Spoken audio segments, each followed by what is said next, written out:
Hi guys, and welcome back to my channel. For those of you who are new here, hi, I'm Megan. You can call me Meg if you want to, and today's video is going to be a haul of everything that I got when I went to Hobart, New York, which my vlog for that will be linked in the description box down below. But let's get started. So a little background on Hobart, New York. I went there with the intention of going to the Hobart Book Village, which it is 8 different bookshops that take up the entire main street of this little town in New York. Each bookstore specializes in different kinds of books. If you haven't been, I highly recommend you go. It's a really fun day trip if you can just make a day trip out of it.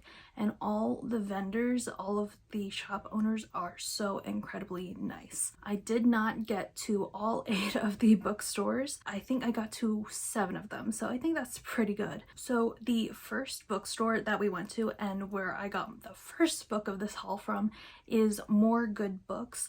They specialize in books on boats, railroads, transportations, pets, hobbies, you name it.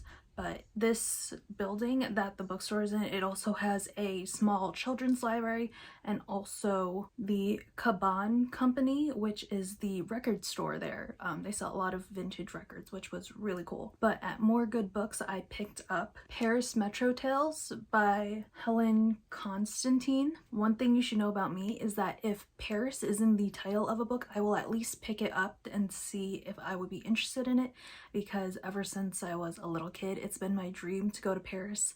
I've not fulfilled that dream yet, but you know, reading gets me one step closer because immersiveness and all that. But this book is a bunch of translated tales that takes place along the Paris Metro, taken from all different points in time. There's even a 15th century account, and it's not just like stories from each metro stop, it's also like the towns around the stops as well. So I thought that was going to be really interesting. And altogether there's 22 stories in here, so I'm excited to be immersed into the Paris metro life. The next building we stopped in also had multiple shops in one. It had New York Books and Ephemera, which is just as it says, all the books sold in store were about New York or took place in New York or about New York history, so on and so forth.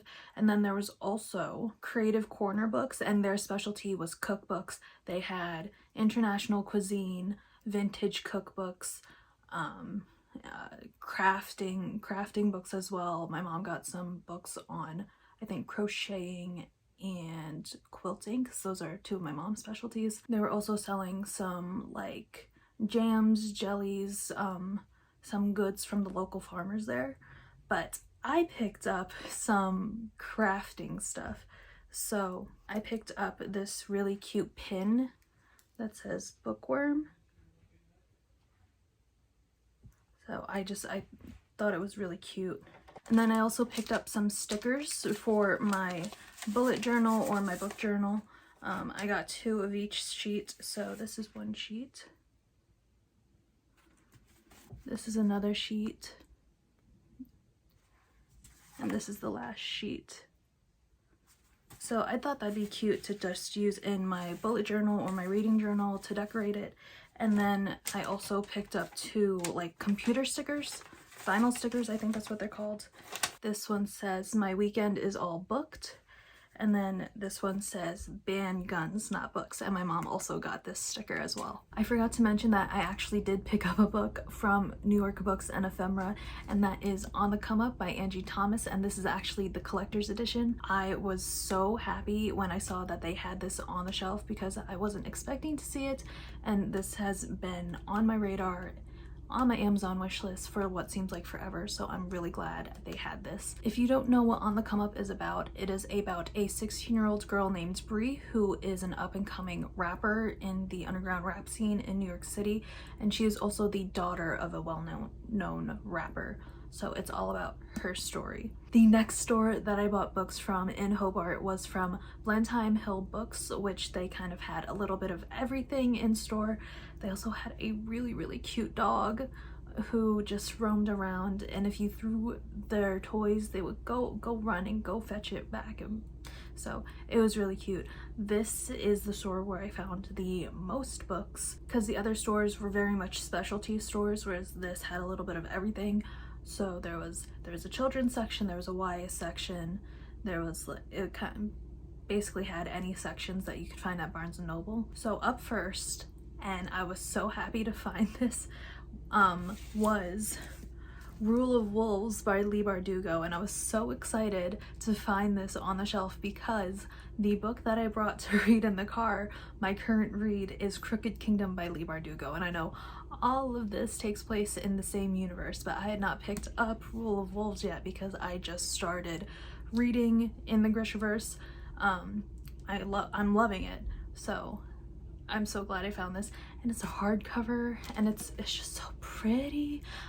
I don't know anything about the plot of this book. I don't want to know anything in case it like spoils Crooked Kingdom for me. I don't think it will, but I just know I'm gonna love it so much. Okay, actually looking at this now, I think I would need to pick up King of Scars first before I read Rule of Wolves, but like still happy I have this because I was gonna pick it up eventually anyway, so might as well buy it from an indie bookstore. Also, she is so thick. Like Crooked Kingdom, I have the paperback, I'm like looking at it right next to my bed, and she's thick, but this is like thick with 3 C's. Crooked Kingdom was thick with 2 C's. Oh my god, we look cute together, don't we? The next 3 books I'm gonna show you all kind of go together, and it just so happens that one of them my mom found and then the other 2 I found at the same time, and it just so happened that they went together. So I found the Paper Mill Press editions of Sense and Sensibility and Pride and Prejudice by Jane Austen. I immediately saw these and I was like, you're coming home with me. Look how gorgeous they are. Ugh. And like even cute. The hands, I can't. I actually have not read either Sense and Sensibility or Pride and Prejudice. No, that's a lie. That's a lie. I did have to read Pride and Prejudice for school one year, but it was for summer reading, but I mostly watched the BBC show that they made out of it instead of reading it, which I know. I did read like the final chapter of it.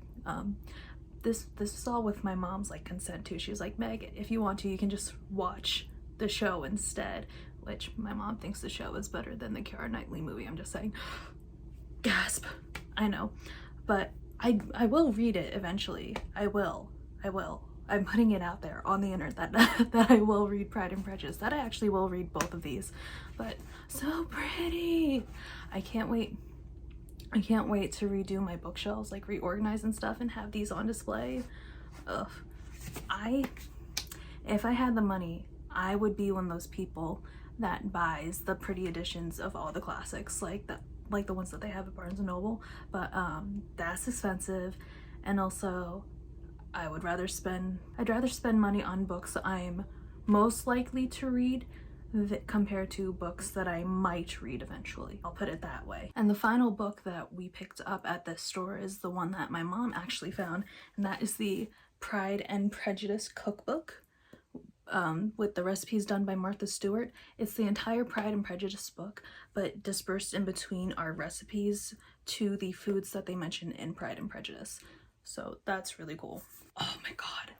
It's just a coincidence, but the first thing that I opened the book to are French macarons. I love macarons so much. My favorite flavor is pistachio. I'm just putting that out there. You can comment down below what your favorite macaron flavor is. I also do love a good vanilla one. It's just classic, simple. Yeah. And the final shop where I found books from in Hobart is Liberty Rock Books, and from there I picked up the Book of Merlin by T.H. White. My mom actually found this for me in the store, but she knows that I really love the story of King Arthur, and I have a whole bunch of books actually already in my collection that are like retellings of the King Arthur tale or just about certain characters. I do have The Once and Future King, which this is the unpublished conclusion to. I also have Avalon High, which I read twice, I think, and I love the Disney Channel movie adaptation of it.